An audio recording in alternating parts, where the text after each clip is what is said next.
देखिए, अभी हम लोग चल रहे हैं एक मोशन के बारे में, accelerated pure rolling on an inclined plane. आपके जेई एडवांस में, मेन में, नीट में ये स्कोरेबल टाइप ये क्वेश्चन है। मतलब इस क्वेश्चन से हम लोग का स्कोर बढ़ सकता है, एग्ज़ाम में मार्क्स बढ़ सकते हैं, और ये इजी कैटेगरी आते हैं। ऐसे क्वेश्चंस आप इसको कंसीडर कर सकते हैं इजी कैटेगरी में। तो देखिए, ये होता क्या है उसको अभी समझने की कोशिश करते हैं ना। देखिए, कोई भी इंक्लाइंड प्लेन है, 1 मिनट। देखिए, कोई भी इंक्लाइंड प्लेन है, ओके, कोई भी इंक्लाइंड प्लेन है, और उस पर अगर आप रिंग रिलीज़ करते हैं, यूनिफॉर्म रिंग रिलीज करते हैं, या स्फेयर रिलीज़ करते हैं, या हॉलो स्फेयर रिलीज़ करते हैं, या ये हॉलो सिलेंडर रिलीज़ करते हैं, तो कौन पहले ज़मीन पर आएगा? इंक्लाइंड प्लेन को कौन bottom most point of inclined plane reach करेगा? ये हमारा टारगेट है, और इसके क्या फार्मूला होंगे। तो ये एग्जामिनेशंस पॉइंट ऑफ व्यू से अभी हम लोग डिस्कस कर रहे हैं। तो देखिए, सिंपल तरीके से सोचिए कि ये इंक्लाइंड प्लेन में अगर आप किसी भी बॉडी को रिलीज़ करते हैं तो उसको समझिए, उसका 2 इनर्शिया होता है। एक रनिंग इनर्शिया बोलते हैं, जो कि कौन वो इनर्शिया को कंट्रोल करता है? फोर्स। और एक होता है रोटेशनल इनर्शिया, जिसको आई से लिखते हैं, इंटीग्रेशन ऑफ dmr²। तो आप ये बताइए, रोटेशनल इनर्शिया को कौन कंट्रोल करता है?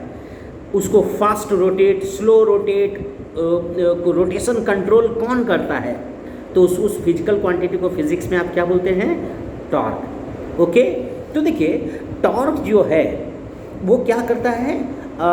ये मोमेंट ऑफ इनर्शिया को स्लो और फास्ट रोटेशन में हेल्प करता है। ओके, और एक होता है इनर्शिया, जो कि फोर्स के थ्रू कंट्रोल होती है ना, मतलब उसके मोशन को कंट्रोल किया जाता है। तो देखिए, आप कॉन्सेप्चुअली हमें बताइए और आप हमें पढ़ाइए कि अगर आप इंक्लाइंड प्लेन से, जो कि इंक्लाइंड प्लेन बहुत ही रफ है, उसका सरफेस रफ है, और रिंग भी, जो भी रोटेटिंग ऑब्जेक्ट जो आपने रिलीज़ किया है वो सारे रफ है, और सपोज कीजिए प्योर एक्सेलरेटेड रोलिंग को फॉलो कर रहा है। मतलब जैसे ही आप इंक्लाइंड प्लेन से किसी रिंग को छोड़ते हैं, किसी स्फेयर को, सिलेंडर को रिलीज़ करते हैं, तो वो प्योर रोल करके ज़मीन पर गिरता है। प्योर रोल मीन्स जो आप गाड़ी चलते हुए देखते हैं, जो आप बाईसाइकिल चलते हुए देखते हैं, या ट्रेन का पहिया जो चलता हुआ देखते हैं, वो सब प्योर रोलिंग कहे जाते हैं। वो सारे मोशंस, यानी हमारी जो डे टू डे लाइफ में जो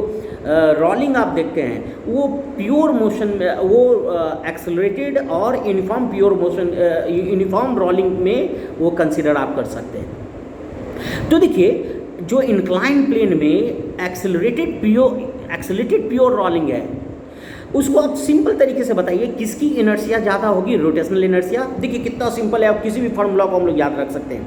तो मोमेंट ऑफ इनर्शिया किसका ज़्यादा होगा? रिंग का। रिंग का कितना मोमेंट ऑफ इनर्शिया होता है? mr²। और आप ये बताइए यूनिफॉर्म प्लेट का कितना इनर्शिया होता है? रोटेशनल इनर्शिया, ये मोमेंट ऑफ इनर्शिया mr²/2। और आपने पढ़ा होगा 2/5 mr² सॉलिड स्फीयर का, 2/3 mr² क्या होता है? हॉलो स्फीयर का, और सॉलिड सिलेंडर का mr²/2 और हॉलो सिलेंडर का mr², ऐसा होता है। तो अब ये देखिए कि हॉलो, ये रिंग में सारा मास r डिस्टेंस पर डिस्ट्रीब्यूटेड होता है। सिंपल सोचिए ना, अब फिजिक्स को हल्का करने की कोशिश कीजिए। तो जो रफ इंक्लाइंड प्लेन पर अगर आप रिंग को छोड़ते हैं, और रिंग विदाउट हीट डेवलप के, विदाउट थर्मल लॉस के ज़मीन पर आता है, तो आप ये बताइए, रिंग जो होता है, मेरा बात को आप समझिएगा, रिंग जो होता है वो उसको घुमाने के लिए, आप मेरी बात को समझिएगा, उसको घुमाने के लिए ज़्यादा टॉर्क की ज़रूरत होगी। ओके, और कौन आसानी से घूम जाएगा? सॉलिड स्फीयर, क्योंकि 2/5 mr² होता है, 0.4 mr² होता है। 2/5 मीन्स 0.4 mr² एनर्जिया होता है, और रिंग का कितना होता है? mr² होता है। ओके, मीन्स रिंग आसानी से रोटेट नहीं कर पाएगा, तो उसको रोटेट कराने के लिए ज़्यादा फ्रिक्शनल फोर्स वो ज़मीन से लेगा, वो इंक्लाइन प्लेन से ज़्यादा फ्रिक्शनल फोर्स डिमांड करेगा। मतलब रिंग के लिए सरफेस को बहुत ज़्यादा खुरदरा, उसको रफ बोलिए, रफ लेना हमारा मजबूरी होगा। और सॉलिड स्फीयर के लिए वो अगर सरफेस कम रफ भी हो, म्यू मतलब कोएफिशिएंट ऑफ फ्रिक्शन, अगर सरफेस कम रफ भी हो तो सॉलिड स्फीयर आसानी से रोल करके ज़मीन पर आ जाएगा, और वो सरफेस को हीट भी नहीं करेगा, उससे मैकेनिकल एनर्जी भी लॉस नहीं होगा। तो आपसे ये क्वेश्चन पूछा जा सकता है कि बताओ कौन ज़मीन पर पहले आएगा? अगर सेम हाइट से, इंक्लाइन प्लेन के सेम हाइट से ये सारे रोटेटिंग ऑब्जेक्ट को रिलीज़ किया जाता है, और कोई भी रोटेटिंग ऑब्जेक्ट स्लिप नहीं करता है, स्किड नहीं करता है, प्योर रोलिंग करता है। जो आपका व्हीकल चलते हुए दिखते हैं, जो गाड़ी चलते हुए दिखते हैं, जो बाईसाइकिल चलते हुए दिखते हैं, वो सारे प्योर रोलिंग कहे जाते हैं। तो आप ये बताओ कि कौन पहले ज़मीन पर आएगा? तो कितना सिंपल क्वेश्चन है। क्वेश्चन ये है, कितना सिंपल क्वेश्चन है। ये सॉलिड स्फीयर जो होगा वो बहुत सारा एनर्जी का यूज़ रन करने में करेगा, ट्रांसलेट करने में, क्योंकि सॉलिड का 2/5 mr² होता है। मोमेंट ऑफ इनर्शिया क्या होता है? बहुत ही poor as compare to ring. तो सॉलिड स्फीयर बताइए, सॉलिड स्फीयर जो होता है वो बहुत सारा एनर्जी का यूज़ रन करने में करेगा। जो आप mgh हाइट पर कितना एनर्जी होगा सभी के पास? mgh। इसका मतलब ये है कि सॉलिड स्फीयर पहले ज़मीन पर आएगा। सॉलिड स्फीयर का ट्रांसलेटरी एक्सेलरेशन क्या होगा? सेंटर ऑफ मास का बॉडी एक्सेलरेशन बहुत ही ज़्यादा होगा। और कौन फ्रिक्शन ज़्यादा डिमांड करेगा? रिंग, क्योंकि रिंग की मोमेंट ऑफ इनर्शिया mr² बहुत ही ज़्यादा है, रोटेशनल इनर्शिया, उसको रोटेट कराने के लिए ज़मीन से ज़्यादा फ्रिक्शन मांगेगा। कौन मांगेगा ज़मीन से ज़्यादा फ्रिक्शन? ज़मीन से ज़्यादा फ्रिक्शन रिंग मांगेगा। और सबसे कम फ्रिक्शन कौन मांगेगा? कौन सबसे कम फ्रिक्शन में काम चला लेगा? Solid sphere. तो कहने का मतलब ये है कि आप इससे रिलेटेड 3 फार्मूलाज होते हैं। पहला फार्मूला है कि अगर इंक्लाइन प्लेन से बॉडी को छोड़ा जाए तो उसके एक्सेलरेशन क्या होंगे। तो एक्सेलरेशन का फार्मूला आप रट लीजिएगा, मेमोराइज कर लीजिएगा, इसको मैं अभी प्रूफ भी करूंगा ना, लेकिन कॉन्सेप्चुअली मेमोराइज कीजिएगा। तो आप ये बताइए कौन तेज़ी से ज़मीन पर आएगा? सॉलिड स्फीयर, क्योंकि सॉलिड स्फीयर बहुत सारा एनर्जी का यूज़ रन करने में करेगा, रोटेट करने में नहीं करेगा। रोटेट करने में उसको कम एनर्जी चाहिए, और रिंग को रोटेट करने में ज़्यादा एनर्जी चाहिए, रोटेशनल एनर्जी ज़्यादा मांगेगा। कितना सिंपल टॉपिक है बताइए। तो आप एक्सेलरेशन याद रख लीजिएगा। एक्सेलरेशन का फार्मूला है A = g/θ divided by 1 plus, ये डिनोमिनेटर में मैं बोल रहा हूँ, 1 प्लस I, देखिए मैं सपोज कीजिए मैं भूल गया, I/mr² होगा कि mr²/I होगा। तो कितना सिंपल है, अगर मोमेंट ऑफ इनर्शिया ज़्यादा हुआ तो मोमेंट ऑफ इनर्शिया ज़्यादा होगा तो A क्या हो जाएगा? कम। ओके, तो मैं सही बोल रहा हूँ। तो फार्मूला क्या हो जाएगा? A = g/θ divided by 1 plus I means moment of inertia about centre of mass, I divided by m × r²। I अगर ज़्यादा होगा तो डिनोमिनेटर 1 प्लस I/mr² ज़्यादा हो जाएगा, और I ज़्यादा होने से A क्या होगा? कम। तो ये फार्मूला हो गया। तो ये फार्मूला याद रख लीजिएगा, आप बुक से जाके भी देख सकते हैं रेफरेंस के लिए। तो एक्सेलरेशन कितना होगा? g/θ divided by 1 plus I divided by mr²। Okay, और अगर आपसे ये पूछा जाए कि हाँ भाई आप ये बताओ कि फ्रिक्शनल फोर्स का क्या फार्मूला होगा, कौन कितना फ्रिक्शन मांगेगा प्योर रोलिंग के लिए, मतलब हीटिंग बीटिंग नहीं होना चाहिए, थर्मल लॉस नहीं होना चाहिए, उसकी कोई भी मैकेनिकल एनर्जी लॉस नहीं होनी चाहिए, तो उसके लिए कितना फ्रिक्शनल का फार्मूला होगा? फ्रिक्शन का फार्मूला रोलिंग फ्रिक्शन का फार्मूला। और आप बहुत अच्छी तरीके से जानते हैं कि जो स्लाइडिंग फ्रिक्शन होता है वो क्या होता है, mu into normal contact force. The sliding friction always, rolling क्या होता है, वो पूरी तरह से बॉडी फंसती नहीं है, रोल करती है, तो उसमें उस पूरी तरह से बॉडी फंसेगा नहीं। तो रोलिंग फ्रिक्शन क्या होता है, कम होता है as compare to what, sliding friction. तो पहले रोलिंग फ्रिक्शन का फार्मूला याद रख लीजिए। तो आप बुक से भी जाके देख सकते हैं, उसका F इक्वल्स है mg sin theta divided by 1, denominator में मैं बोल रहा हूँ 1 plus mr square divided by moment of inertia. Okay, मतलब I ज़्यादा होगा तो mr स्क्वायर बाय I कम होगा, 1 प्लस लेस हो जाएगा, तो फ्रिक्शन क्या होगा, ज़्यादा।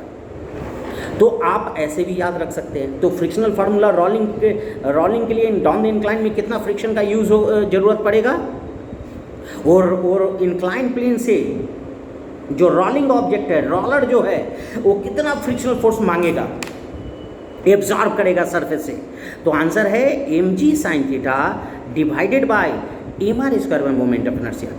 और आप ये समझते हैं ये रोलिंग फ्रिक्शन का फार्मूला है, प्योर रोलिंग है, इसमें हीटिंग बीटिंग नहीं होगा, प्योर रोलिंग है। तो ये भी याद रखिएगा ये फार्मूला। और आप समझते हैं कि रोलिंग फ्रिक्शन में बॉडी पूरी तरह से फंसती नहीं है, रोल करती है, body walks over the roughness, है ना, नॉट ट्रैप।